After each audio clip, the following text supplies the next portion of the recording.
সালে আমার নাতি এই মেয়েটির বড় বোনকে বিয়ে করলো। সেই দৃষ্টিকোণ থেকে ওই পরিবারের সঙ্গে আমার একটা যোগসূত্র শুরু হলো। হওয়ার পরে যাই হোক, তো এই মেয়েটার সঙ্গে আমার নাতির একটা বোন পড়ে। তা আমার আবার ইচ্ছা হলো যে এই মেয়ে দুটাকে আমি একটু ডিপ্লোমা পড়াই।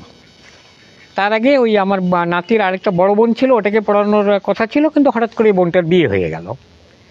তারপর যাই হোক, এই মেয়েটা পড়াশোনা করছে, করার পরে আস্তে আস্তে আস্তে আস্তে তারা উন্নয়ন করলো।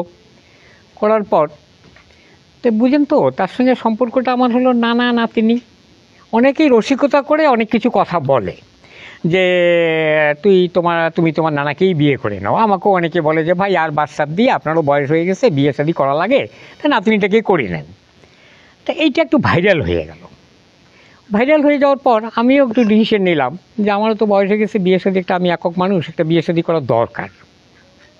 এদিকে আবার কিছুটা কানাঘুষা আমি খবর পেলাম, মানে জানতে পারলাম যে ওই যে মানুষ কি সূচকভাবে কথাগুলো বলেছে, তাতে মেয়েকে অনেকে আবার জিজ্ঞেস করছে রসিকভাবে যে নানা যদি বিয়ে করে তো তোমার অবস্থানটা কোথায়।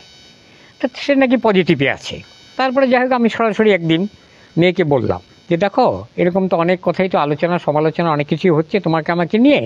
তা আমি যদি আরও যে তার বাবা ওই মেয়েটাকে বিয়ে দিচ্ছে, কিন্তু মেয়েটা চাচ্ছে তার লেখাপড়াটা কমপ্লিট করতে, যেহেতু সে একেবারে চলে গেছে ভিডিওতে, মানে আপনার টাঙ্গাইল ম্যাথসে সে ভর্তি হয়ে গেছে অলরেডি।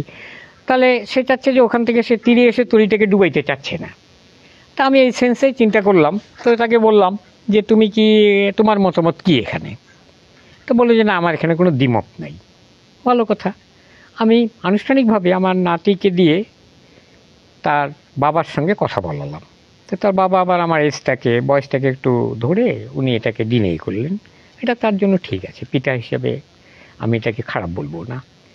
এরপর দেখি যে তার বড় ভাই, তার দুজন ফুপা, এরা আবার আমার কাছে চলে গেল, গিয়ে বললো যে বাবাজি, আমরা একটা কথা শুনতেছি, তা আপনি আপনার অবস্থান কোথায়? তো বলছে হ্যাঁ, আমি তো একটু সিদ্ধান্ত নিয়েছি, যদি মেয়ে আমাকে আগ্রহী হয় তাহলে আমি যেহেতু বিয়ে শাদী করবই, তা করলে সমস্যা কোথায়? মেয়েটা থেকে আমি চিনি ছোটোবেলা থেকে, আমি মনে করি যে আমার একজন ভালো সঙ্গিনী হবে। তো বললো যে আপনি যদি রাজি থাকেন তো ব্যাপারটা আমাদের উপরে ছেড়ে দেন। তো আমি বললাম যে তার বাবা যে আগ্রহী না। তো বললো যে ওটা আমরা দেখব। এরপর তারা তাদের সহযোগিতায়, এবং আপনারা কাবিননামা দেখলে বুঝতে পারবেন যে সেখানে তার ফুপার সই আছে, তার বড় ভাই সই আছে, তার বড় ভগ্নিপতির সই আছে। তাদের সহযোগিতায় 22 তারিখে রাত 10টা সাড়ে 10টার দিকে বিয়েটা হলো। তবে তার বাবার বাড়িতে হলো না, তৃতীয় একটা অবস্থানে হলো। আচ্ছা, আমার বোনের বিয়ে হয় 2014 সালে। তখন থেকে ওনার সাথে আমার পরিচয়। উনি আসলে হয় আমার ভগ্নিপতির নানা। তো সেখান থেকে আমার পরিচয়। তখন আমি ক্লাস 4-এ পড়তাম। তো উনি আমার মেধা শক্তি দেখতো যে মেয়েটা পরিশ্রমী আছে, পড়াশোনা করতে পারবে যদি একে সাপোর্ট দেওয়া যাইতো।